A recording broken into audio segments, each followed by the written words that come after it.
안녕하세요. 우리 요절 말씀 같이 한번 봅시다. 2장 13절 시작.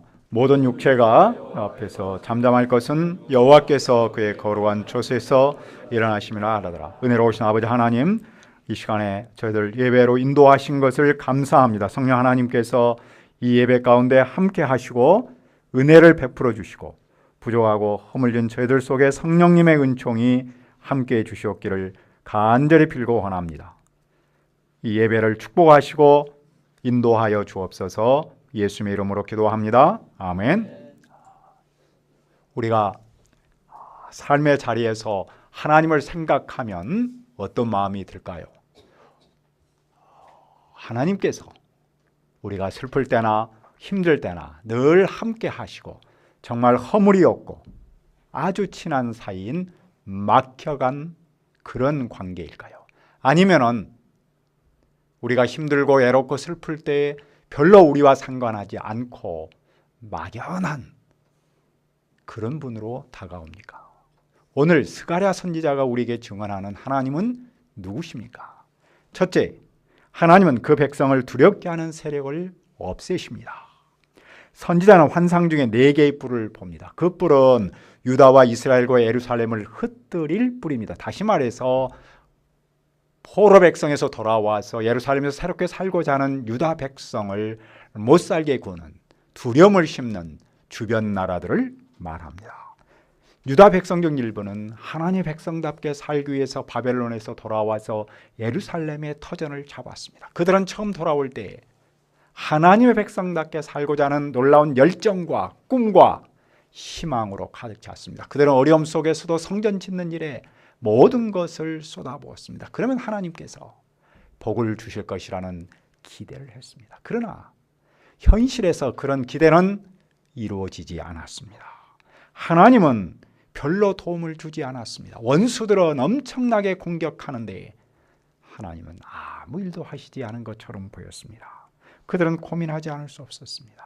하나님은 존재하시는데 세상은 왜 모순투성이로 가득하는가? 왜 세상에서는 악한 놈들이 잘 먹고 잘 사는가? 하나님은 당신의 백성을 괴롭히는 원수를 보면서 무엇을 하십니까? 하나님은 선지자에게 4명의 대장장이를 환상으로 보여주십니다. 대장장이는 나무를 가지고 일하는 목공이나 쇠를 가지고 일하는 그런 철공을 말해요. 그 대장장이가 무엇을 합니까? 1장 21절을 읽읍시다. 시작. 내가 말하되 그들이 무엇하러 왔나이까 하니 대답하여 이르시되 그 뿔들이 유다를 흩뜨려서 사람들이 능히 머리를 들지 못하게 하니 이 대장장이들이 와서 그것을 두렵게 하고 이전의 뿔들을 들어 유다를 땅을 흩뜨려 여러 뿔들을 떨어뜨리려 하느니라 하시더라. 대장장이는 아무리 강한 뿔이라도 단번에 자를 수 있습니다. 그러니까 뿔이 아무리 강해도 대장장이 앞에서는 아무것도 아니라는 것이겠죠. 하나님은 그 대장장이를 보내서 유다를 괴롭히고 있는 뿔들을 단번에 잘라버리십니다. 모든 뿔들을 떨어뜨리십니다. 이 하나님은 어떤 분이십니까? 하나님은 당신의 백성을 두렵게 하는 세력을 언제까지나 보고 계시지 않습니다. 하나님은 때가 되면 당신의 종을 보내서 그 적대 세력인 뿔을 없애버리십니다. 하나님은 그만큼 당신의 백성을 사랑하시기 때문입니다. 그러므로 하나님의 백성은 뿔이 괴롭힐지라도 낙심하거나 두려워하지 않아야 합니다. 하나님께서 반드시 원수를 멸하기 때문입니다. 이 사실이 우리에게 주는 의미는 무엇입니까? 예나 지금이나 어디서나 하나님의 백성을 두렵게 하는 세력은 있습니다. 왜냐하면 사탄은 인류 역사가 계속되는 한 계속해서 이 땅에서 하나님의 백성을 괴롭히고 두려움을 심을 것이기 때문입니다. 사탄은 인류 역사에서 죄와 죽음을 가지고 인류를 괴롭히고 두렵게 했습니다. 사람이 두려운 것은 사실은 환경이 나빠서가 아닙니다. 돈이 없어서가 아니겠죠. 친구가 없어서가 아니겠죠. 죄 때문에 사람은 두렵습니다. 죄 때문에 사람이 죽기 때문에 두려운 것이죠. 무엇보다도 사람 스스로 그 죄를 이길 수 없기 때문에 더 두려운 것이죠. 그런데 하나님께서 그 두려운 세력을 없애십니다. 언제, 어디에서, 어떻게 없애십니까? 바로 하나님께서는 예수 그리스도를 보내시고 예수 그리스도께서 십자가에서 돌아가시고 사흘 만에 살아나심으로써 사탄의 머리를 박살내신 것이죠. 누구든지 이 예수님을 믿으면 인간이 가지고 있는 두려움의 뿌리, 죄를 용서받고 죽음을 해결받기 때문에 두려움을 이길 수 있습니다. 평화를 누립니다. 성령 하나님께서 믿음의 아들, 딸을 삶의 현장에서 보호하시고 인도하시기 때문에 어떤 악한 세력도 더 이상 넘보지 못합니다. 물론 지금도 때에 따라서 원수는 우리를 유혹하고 괴롭히며 두려움을 심습니다. 하지만 하나님은 우리를 여전히 보호하고 인도하십니다. 그래서 우리는 여러 가지 유혹이 있음에도 불구하고 건강하게 자랄 수 있는 겁니다. 그러므로 우리가 삶 속에서 크고 작은 어려움이 있을지라도 유혹을 받을지라도 지금도 변함없이 우리를 지키시는 하나님을 바라봐야 합니다.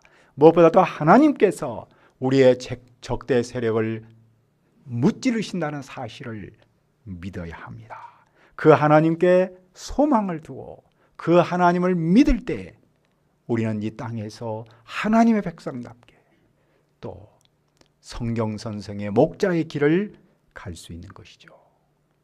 둘째, 하나님은 언제나 그 백성 속에서 일하십니다.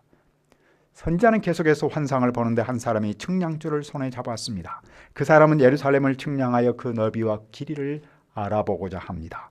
포로 후기 공동체가 예루살렘과 일부 성읍으로 돌아와서 생활하고 있지만 그 성읍은 사람이 살만한 곳이 아직은 아니었습니다. 성곽이 없었기 때문입니다. 예루살렘은 이런 상태로는 사람이 살기에 몹시 불안했습니다. 그래서 하나님께서는 그 예루살렘 도시를 다시 측량해서 신도시로 재건축하고자 하시는 것이죠. 자, 하나님께서 재건축하고자 하는 모습은 어떠합니까? 2장 4절을 읽읍시다. 시작. 이르되 너는 달려가서 그 소년에게 말하여 이르기를 예루살렘은 그 가운데 사람과 가축이 많으므로 성곽 없는 성읍이 될 것이라 하라. 예루살렘은 번성해서 많은 가축들이 살고 또한 그 도시는 사람으로 붐비게 됩니다. 지금 예루살렘은 담벼락도 없습니다. 사람도 별로 살지 않습니다. 몹시 초라합니다. 뿐만 아니라 몹시 두려운 도시입니다. 하지만 하나님께서 새로 지을 그 예루살렘 성은 성곽 없는 도시, 즉 담벼락이 없는, 울타리가 없는 도시가 됩니다. 울타리가 없다는 말은 그만큼 넓은 땅이라는 말이면서 동시에 평화로운 도시라는 뜻입니다. 어떻게 이런 도시가 지어질 수 있습니까? 5절은 말씀합니다. 여호와의 말씀에 내가 불로 둘러싼 성곽이 되며 그 가운데서 영광이 되리라. 지금 시온은 성곽이 없어서 불안에 떨고 있습니다. 주변 나라가 밤낮으로 쳐들어와서 그들을 괴롭히고 있습니다. 그러나 하나님께서 친히 불성곽이 되십니다. 하나님께서 불을 보내서 예루살렘 성에 울타리를 치십니다. 하나님께서 예루살렘 성을 낮과 밤으로 보호하십니다. 하나님께서 보호하시는데 누가 와서 그들을 괴롭힐 수 있겠습니까? 그래서 예루살렘 성은 이제부터 평화로운 도시, 안전한 도시, 넓은 도시가 되는 거겠죠. 무엇보다도 여호와께서 함께 하시는 영광스러운 도시가 되는 겁니다. 이 말씀을 통해서 우리는 무엇을 배울 수 있습니까? 우리는 내 삶과 교회의 오늘과 내일에 대해 염려할 때가 있습니다.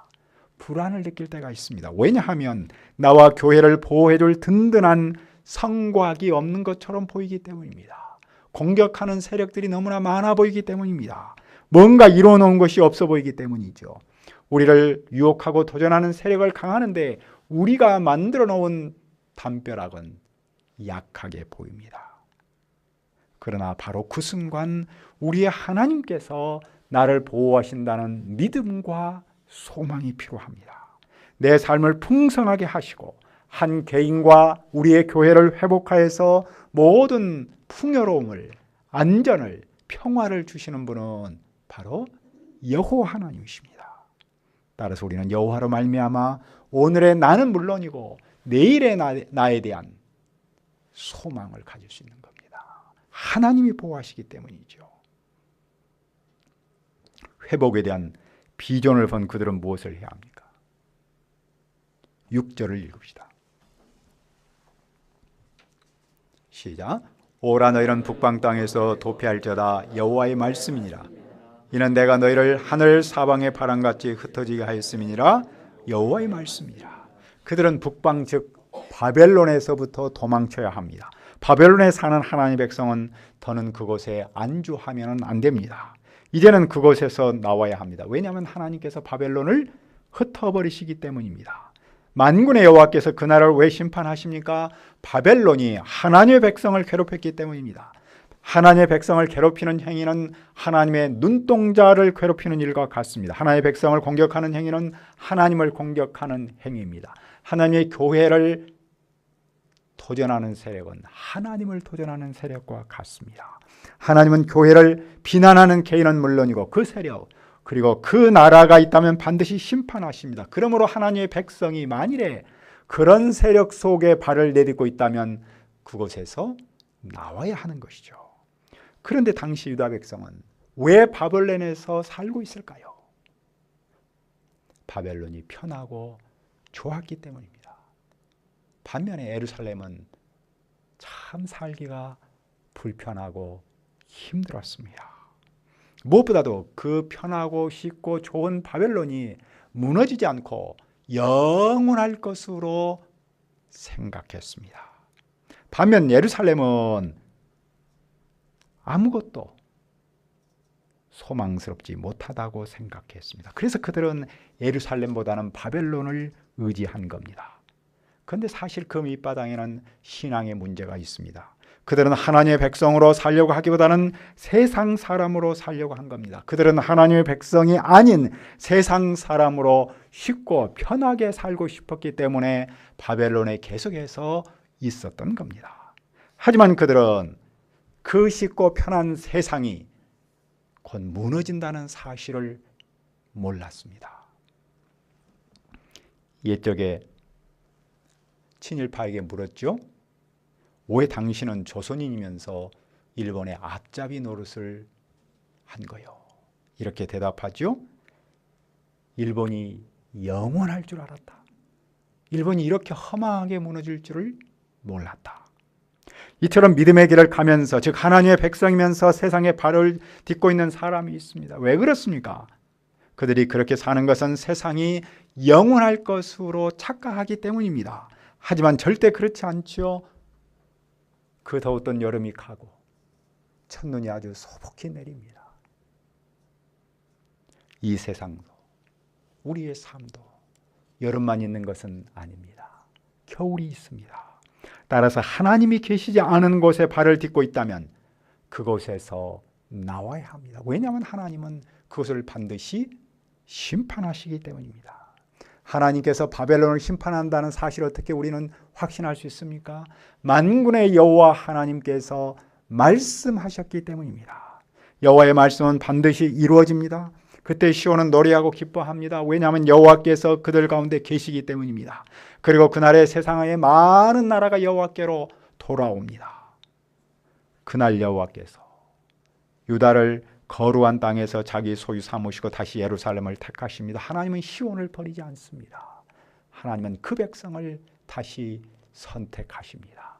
그러므로 모든 사람은 무엇을 해야 합니까? 13절을 읽읍시다. 시작. 모든 육체가 여호와 앞에서 잠잠할 것은 여호와께서 그의 거룩한 처소에서 일어나심이라 하라 하더라. 모든 사람은 하나님 앞에서 잠잠해야 합니다. 시끄럽게 떠들지 말아야 합니다. 원망하고 불평하지 말아야 합니다. 오히려 그들은 숨을 죽이고 하나님께서 선지자를 통해서 주신 그 말씀을 어떻게 이루어 가실 것인가를 기대하며 바라봐야 합니다. 왜냐하면 여호와께서 거룩한 처소에서 일어나시기 때문입니다. 그러면 그들은 왜 잠잠하지 못했을까요?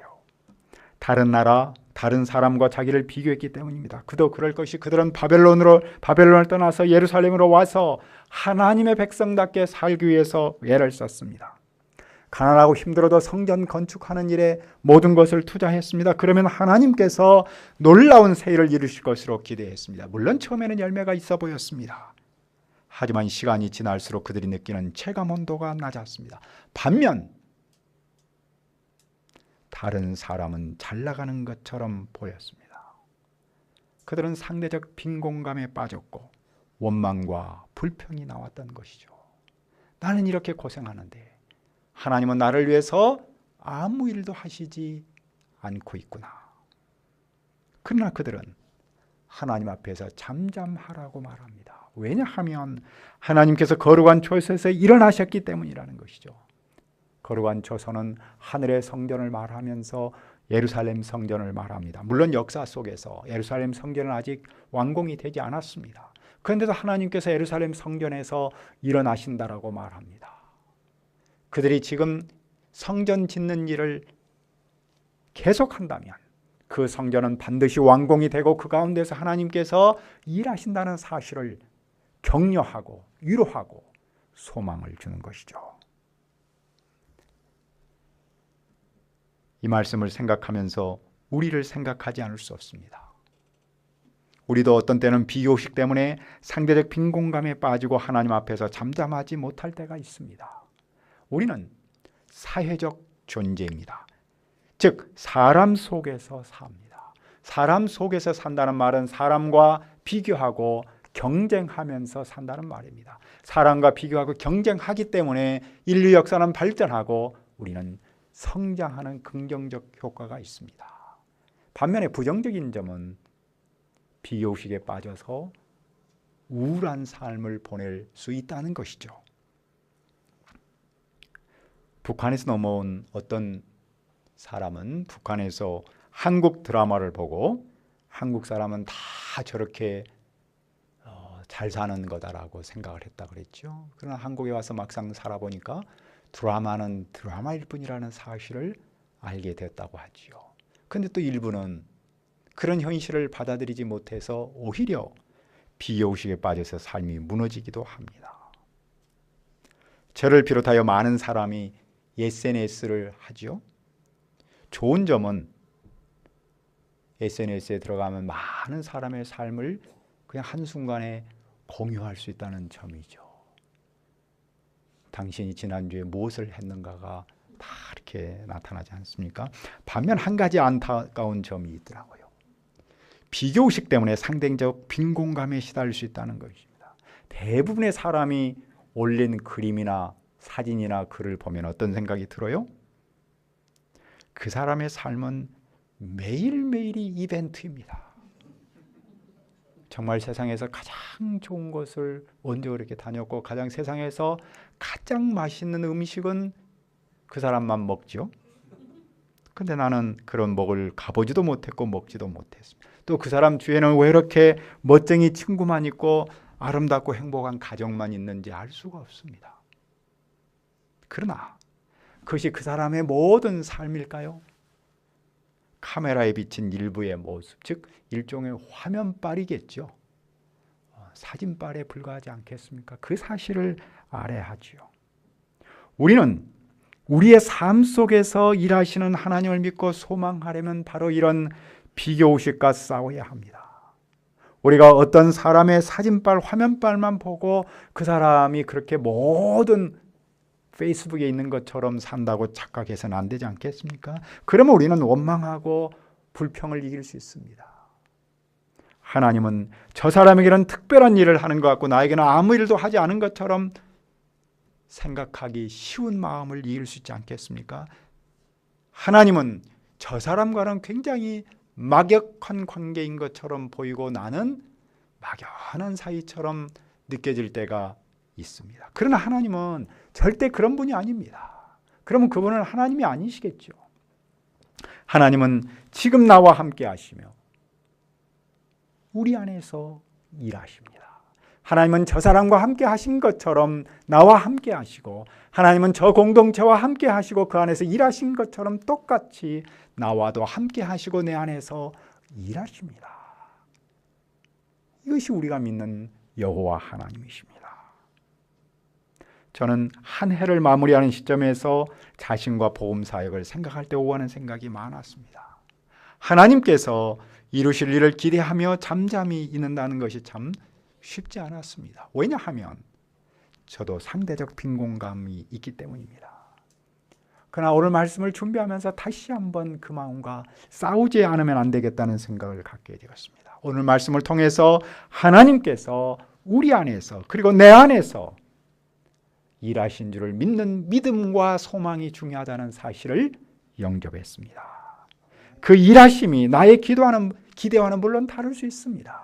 체감 온도가 물론 다를 수 있습니다. 그러나 하나님께서 일하지 않으신 것은 아닙니다. 하나님께서 누워 계신 것은 아닙니다. 그럼 무엇입니까? 결론은 믿음과 소망입니다. 하나님께서 거룩한 처소에서 일어나신다는 사실을 믿는 그 믿음과 그 하나님께서 일하신다는 소망, 그것이 중요한 것을 발견합니다.